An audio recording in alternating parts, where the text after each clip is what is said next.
Ladies and gentlemen, welcome back to the channel. Today the series keeps rolling on the desperate cry for video ideas as we wait for the split to actually start. Goes on as well, and we are talking today about the potential next Celtic manager, and this is one which at the start of the whole process, when Brendan Rodgers left and when Neil Lennon was brought in, one of the first names that came to my head was this guy, and you already know in the title, and he was one of the more attractive names before we started seeing, the likes of Martinez and Villas-Boas and all that getting thrown out.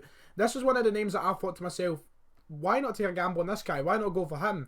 Feel like it could be a good appointment as Celtic boss, and that is David Wagner. Now, I know I've came in a lot of these videos and I said, oh, I'd like him. I said, I'd like the thought of Martinez. I'd like the thought of Villas-Boas. I've came out and said that about a lot of managers, but that's because, really anything can be a positive when you look at the different things that each manager offers. Any manager, any man could be a positive to this Celtic role. There's only a few possible bad appointments that we could turn to. There's not many. And from the whole list of names that have been thrown out there, it's actually quite hard and difficult to look at someone and say that's a bad appointment. Even when you go to Neil Lennon, at the same time as there might be negatives there, there's always a big positive with Neil Lennon getting the chance of the job. You look at Martinez, although there might be negatives there, a lot of positives. It's the same with every person, but there's not one that really stands out as a major negative. A lot of people might rally around and say David Moyes is one of those options, would be a big negative and a no-go for the club. But there's not many out there, which is a positive. But in the space of time since I last made a video, and I think Villas-Boas was the last one I done more on, we have seen that it's going to be more difficult for Celtic to attract and get a new manager in. Villas-Boas ruled himself out of it. Apparently Martinez's chances are close to null. Basically everything right now is pointing towards Neil Lennon becoming the next Celtic manager, which I don't have a massive problem with. But I would like to see something fresh, and this is an option. David Wagner, as I said, one of the first names that came to my mind when we were thinking about a new boss. A man who has not had a long managerial career, but in a short space of time has had quite a successful managerial career. He's currently without a club. He's been out of a job since January, as we know, but he done something remarkable. And that was take Huddersfield to the Premier League. Now, a lot of people are looking for managers with a lot of trophies, a lot of accomplishments, a really established name in football to be the next Celtic manager. But at the end of the day, Brendan Rodgers came to Celtic with barely any big achievements. His first ever cup competition won was with Celtic. Keep that in mind when we are looking for a new Celtic manager. Brendan Rodgers' main attraction was pretty much that he was a Celtic man. No one really batted an eyelid at the fact he never won anything. And we should keep that in mind when we look for our next boss. And David Wagner for me, is a very solid option. He's a man who's worked alongside top staff in world football. He worked alongside Jurgen Klopp, which in itself, Jurgen Klopp right now is considered one of the best managers in world football. And interestingly enough, Jurgen Klopp is a man who has not won a major competition since 2012. So, trophies don't mean everything when it comes to management. Jurgen Klopp is an amazing manager, fantastic manager. This is a man who worked alongside him as assistant, was best man at his wedding, just to throw in an interesting fact there, although that has no relativity to managerial experience whatsoever. But he's a man who's worked alongside top staff. He worked at Borussia Dortmund, where he was actually manager of the second team. Which obviously would have been very close with Jurgen Klopp. In Germany, these sides work very closely with each other, the second teams and the first teams, the Bayern Munich twos and the Borussia Dortmund twos, or if you want to get technical, it's the Zweis, I suppose that's what two is in German. For that little brief period of my life I done German. But he's a man who has worked with top staff at a top club. He went to Huddersfield. He done the impossible by getting them promoted. And you look at the team that he got promoted to the Premier League, and by no means was that a good side whatsoever. There was a very bang average championship side competing against a lot of better teams in that championship, and he went to the playoffs, he got to the playoff final, beat Reading, and got that team up to the Premier League in probably the most historic moment in that club's history, taking Huddersfield to the Premier League. It's something that a lot of Huddersfield fans probably at the start of that season wouldn't have imagined would have been done.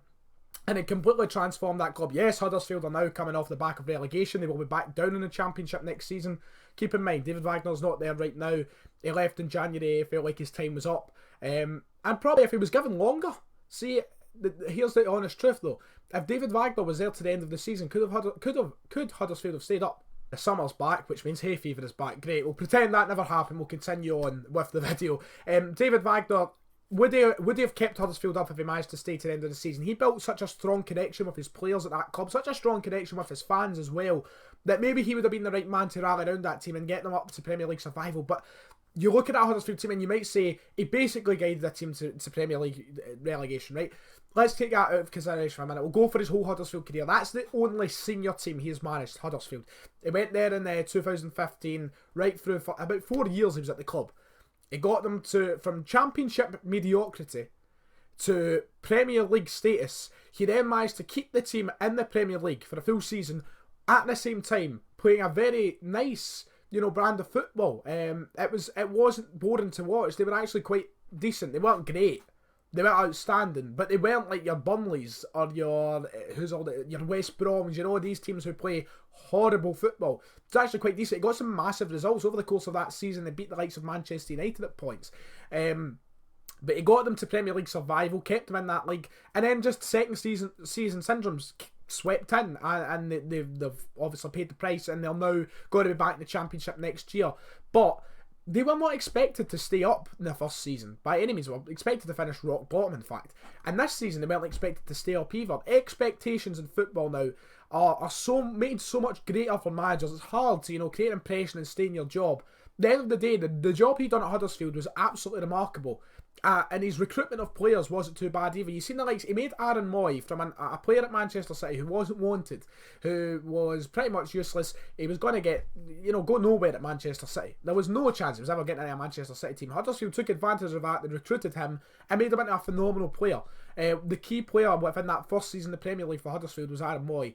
Good recruitment. He brought in a lot of his players from his own country who came in, done a job. You brought in players like Kongolo and such, attracted. These are wonder kids. These are the kind of players you see that are linked with a big career coming for Terence Kongolo, blah blah blah. I think he was playing at somewhere like Feyenoord, which is obviously a team that's quite good for. Holland's a great country for producing youth talent, and he's picked up these kind of little players and brought them in and gave them a chance. He gave them first team football where they wouldn't get that at bigger clubs, and I think he's a little bit different, a little bit bizarre, and it's that kind of Jurgen Klopp effect that I feel like you'd get, just a nice brand of football, a bit of personality within the manager.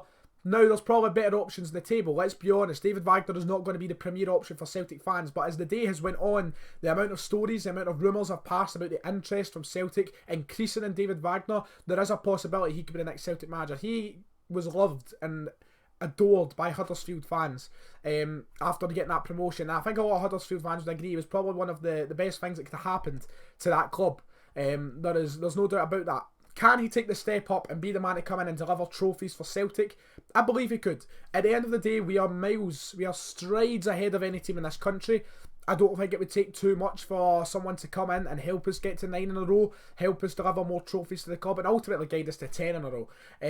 I believe he could be a man for it. He racked up over about 150 games at Huddersfield in that time, impressing and defying expectations.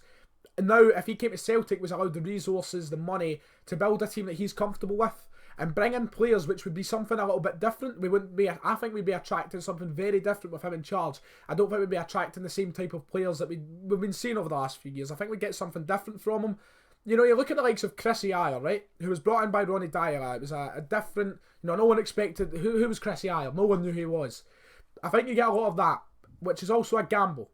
I suppose it's not always a surefire, that's what we need, that's what's going to deliver us the 9 in a row.